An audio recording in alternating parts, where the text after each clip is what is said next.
আসসালামু আলাইকুম রহমতুল্লাহি বারকাতুহু। আজকের ইসলামিক গল্পের নাম অসাধারণ তাওবার কাহিনী। সে একজন যুবক ছিল, চেহারায় নূর ছিল, কিন্তু অন্তরে গুনার অন্ধকার। প্রতিদিন সে একটি করে গুনাহ করত, তারপর আফসোস করত, আবার গুনাহ করত, আবার কান্না করত, আর আফসোস করত।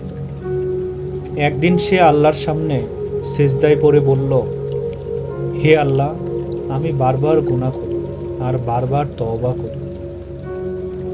তুমি কি বিরক্ত হয়ে গেছো? তুমি কি আর ক্ষমা করবে না আমাকে? তখন আসমান থেকে এক আওয়াজ ভেসে এলো। হাদিসের ভাষায় বলা হয়, তোমার প্রভু বিরক্ত হয় না, বরং সে তার বান্দার তওবায় খুশি হয়। এমন কি একজন মানুষ তার উট খুঁজে পেলে যেমন খুশি হয়। সেই যুবক বুঝে গেল আল্লাহ তাকে ফেরাননি, বরং অপেক্ষায় ছিলেন কখন সে ফিরবে। এরপর সে কখনো আর গুনার দিকে ফিরে তাকায়নি। এই গল্প থেকে আমরা কি শিখলাম? আল্লাহ কখনো তার বান্দার প্রতি বিরক্ত হন না, যতক্ষণ বান্দা ফিরে আসতে চায়। তুমি যদি 1000 বার গুনাহ করো, তবু আল্লাহ অপেক্ষা করেন একবার তওবার জন্য। তোমার যত গুনাহই থাকুক, আল্লাহর রহমত তার থেকেও বড়।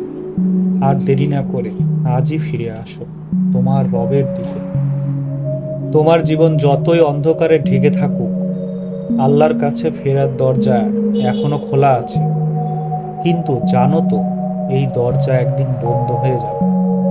তার আগেই ফিরে এসো তোমার প্রিয় রবের কাছে, আজই, এখনই।